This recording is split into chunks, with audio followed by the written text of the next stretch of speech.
Episode 15 Phones, Part 2. Figure while we're on this topic, I better keep going. I better stay consistent while I know where I'm at. So, one of the things I think we left off on was the flip phone. People had them, it wasn't a huge deal, it wasn't like something you need to have. For workplaces, they generally had your house phone number, and everybody had those wall phones just hang up on a house. I think I started my first job when I was either 15 or 16. Started working at a golf course as a dishwasher. That golf course has long since gone out of business, but eh, digress. So the flip phones, people had them, but it wasn't like a demand. Nowadays, it's like everyone needs your cell number because people need to call you wherever you're at. Like you're going to be at the grocery store and your workplace is going to be like, we need you to come in because four people quit again. And it's like, oh, okay. Just have to drop everything and finish grocery shopping and run home so I can go to work. And you don't get anything extra for that. They just want you to have a digital leash so they can conveniently get a hold of you. So that way their business doesn't lose an extra $4. It's crazy, but that's how stuff is nowadays. It seems like the whole point of a cell phone is like a bunch of corporations sitting in an office and they're having a board meeting. And they're like, how do we make money off of these people with cell phones? How do we monetize you having a phone? Talked about the ad spam for games. That's a big one. And then they're like, okay, we can do like music and podcasts, and we'll do that through Spotify. If we do that on Spotify, then monetize that. We can charge like a subscription fee. Then we can jam our own ads into that, and then we can charge for those too. And then how would you go further than that? Like maybe you could charge for like GPS services, but you don't want to charge for that because you want to see where people are. So one of the things advertisers started doing is called geofencing. So they have your location data on the cell phone. And some of this works with it off, which is crazy. But what happens is you enter a certain perimeter, like a store area. And if you're within so much of that store, you'll get coupons or advertisements that are based around that store. So you might be like across the street getting something to eat at a restaurant and pull up your phone, you go to YouTube and it sees you're near the store and it says, oh, guess what? We're having 20% off on this thing that you buy regularly or your favorite toilet paper. It's like, oh, 20% off. Okay, I guess I could stop by the store and do a quick run over there. So they try to entice you a little bit. They sort of throw you some coupons for what you're near that would make sense. And it's like, well, you could stop by the store because you're right here. And so geofencing makes money that way. They say, if anybody's near this, we'll spam your advertisements too. It works for other companies too. Like you might have an automotive center next to a grocery store. And if you're within the perimeter of that grocery store's geofencing area, you'll still get the ads for that auto center. And they might say, yeah, anybody who goes near this grocery store, I want them to get ads for our auto center because we're nearest to that grocery. And it becomes sort of like the, I don't know, the staple that you build around. When people call you and they're like, where are you at? It's like, do you know where this big grocery center is? We're right there. One that we use for geofencing so we can spam you ads when you go nearby it. That's the one. Anyways, so it's basically a digital billboard system. Similar way to think of it. But I mean, yeah, it's weird. So then the advertisement companies, they also charge to put their ads on the carts. I don't think it works because I forget to look at them, but half the carts don't have ads on them and they're just blank. And I'm like, well, why are they blank? Well, because there's no small businesses left. All the small businesses are getting pushed out. And the ones that aren't pushed out, they don't have any money for advertising. Their budgets are so bad, like it's just, oh my gosh. I've done some small business marketing for different groups. To see their budgets, it's like you're talking like they're struggling for $100 a month. I'm like we can't do $100 worth of advertising a month. Where are we going to advertise? Might as well just go out and stand and put a sign somewhere. duct tape a sign to a wall and then just leave. That's your budget. It's the whole budget right there. Because I'm like, that can't even afford me to stop out once a month. I'm like, it's just not worth it. So then I end up having to do advertising for free. But anyways, back to the cell phones. The cell phone does some of that. It alleviates some of that. But the biggest problem is all the companies that do stuff with cell phone advertising and with this geofencing technology all charge more money than any of the small businesses have. So nobody's using it. Like we have all this technology in these cell phones. They have all these things they can do, but corporate greed makes it so it's nearly impossible to use. And it's like, well, why would you even bother? They won't budge on it. They're like, no, no, no, we got to get, $6,000 a month for advertising through this geofencing system. And we can do this and that and all this fancy stuff. And nobody cares because they don't have the budget to even mess with you. So then they have nothing, zero clients, nobody cares. And they have like one company that just spams your phone and that's it. That's all you get. You don't even see it sometimes. They work with like, Google Ads and they're kind of integrated. So you might not notice, but it might be, I don't know, just something on a website on your phone. You click on a link and maybe the banner at the top is for whatever company that was paying them for advertising. Generally, it's only the grocery store that they're at. So yeah, and it makes the geofencing kind of obsolete because if you're going to that grocery store, well, then you already know where the grocery store is. It's actually like kind of a waste of the grocery store's budget. But anyways, this is all budgeting talk too. I mean, we're just talking about cell phones. What other use does it have? I mean, we got status updates, right? We got weather. Trying to like go through my phone right now and be like, what do I even use it for?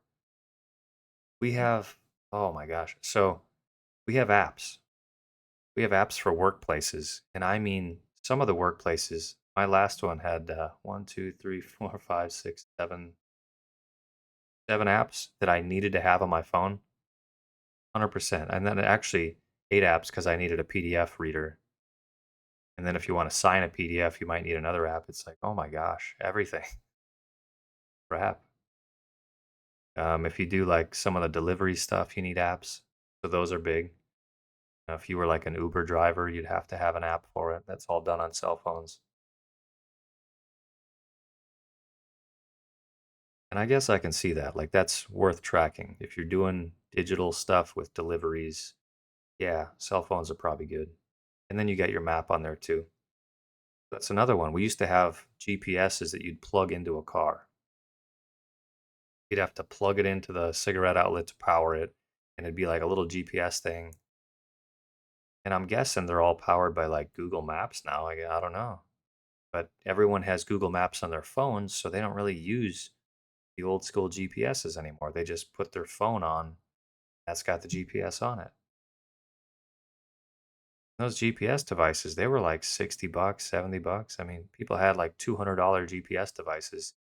And then when the cell phones came out and they started having apps and GPS apps on them, people were like, well, why would I buy a $200 GPS thing if I can just buy a phone, which I'm already going to buy? We got weather. We got Google search. That's handy. If you're having a discussion with somebody and you get in an argument, you can be like, let me Google it. Let me Google it real quick. That's not the capital of this country. Like, I thought it was. Let me Google it. That's pretty much it. Google. People are using the AI stuff in place of Google now. The same concept. Look it up. Let me see where it's cited. But yeah, my biggest apps that I use all the time, weather, and there's actually a weather thing, but it doesn't work unless my location's on.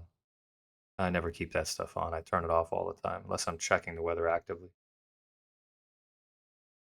Oh man, this one I actually have to pay rent. So I have a rent app. And then you got your bank app, so that's kind of necessary. Track your money. I got a translator app, Google Translate. If I'm having a discussion with somebody and they don't speak English well, I can pull up Google Translate. We can talk. I've used that talking in Spanish quite a bit. I'll understand some stuff, but sometimes I miss something and it's just good to have a screen prompt. I think that's a good way to do it. And then we got, like Reddit, we got Cash App, and that's good for money transfers again, same as the banking. And then we got pretty much that's about it. YouTube and then TikTok. Ugh. And Authenticator. That's another one is you have the two-factor authentication when you have a phone. If you have apps on it, you can have more security for other stuff. That's a sales point, I guess. It's like, hey, this will give you more security with everything else you use. Then we have the two apps that I made. One is a mobile combat game simulator where you have like a prompt on the screen and you're basically clicking on it. It's like Guitar Hero. Like Guitar Hero. And then I built a chat bot. It took me about 2 days. I was like, I don't know if I can make a chat bot, but it seems easy enough. And yeah, 2 days I built a chatbot app. Wasn't too bad. So yeah, when you see chatbot apps, I'm like, man, that is the easiest thing. It's like we don't do any of the anything. We just design how the interface is going to look, and you set up your prompts, and that's it. All of it. And I guess they have to build filters for how it's going to be, and then they got to build moderation systems. But like a lot of that's kind of built in too now. I guess, yeah, it comes down to a couple safety things, a couple banking things, so like finances on your phone. Man, like I would love to just get rid of a cell phone completely, but there are a couple of things I do on it yet. Still a couple of things I use it for. And that makes it so I can't be free of this dumb phone bill thing. Now, granted, I could buy a newer phone and just keep the apps on it and not get any cell service. I wouldn't be able to use the two factor, I don't think. Maybe I would, suppose, but you couldn't use it for like text verification.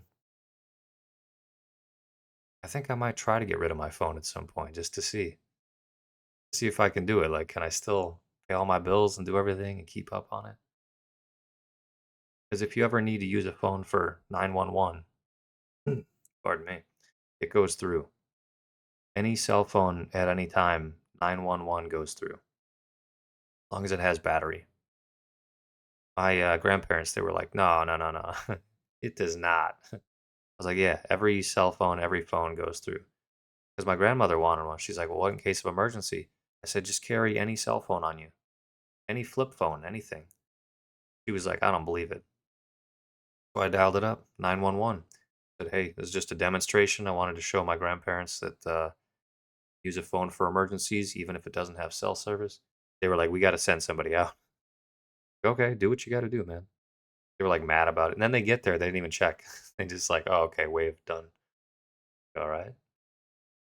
But yeah, the point being is that if you need a phone for emergencies, any phone works anytime. You don't have to have service. You don't have to be paying your bills. Just having a cell phone will call for emergencies. Anywho, I guess that's most of it. I feel like cell phones are kind of they're using so much. Like they cost a ton and they do nothing. Like the weather, yeah, decent, but like, do I really care? I can check it on the computer. I can look out a window. We're in Wisconsin. If it snows, it's just crap outside. That's all you need to know. Is it winter? Yes. Oh, okay. I got a calendar for that. I can tell you what the weather's like. Once we get through fall, it's just going to be crap for like 6 months. Anyways, you guys got any questions about cell phones or any thoughts or anything? I would love to hear it. My comment section has been pretty empty, so if anybody made it this far, say hi. See. But until next time.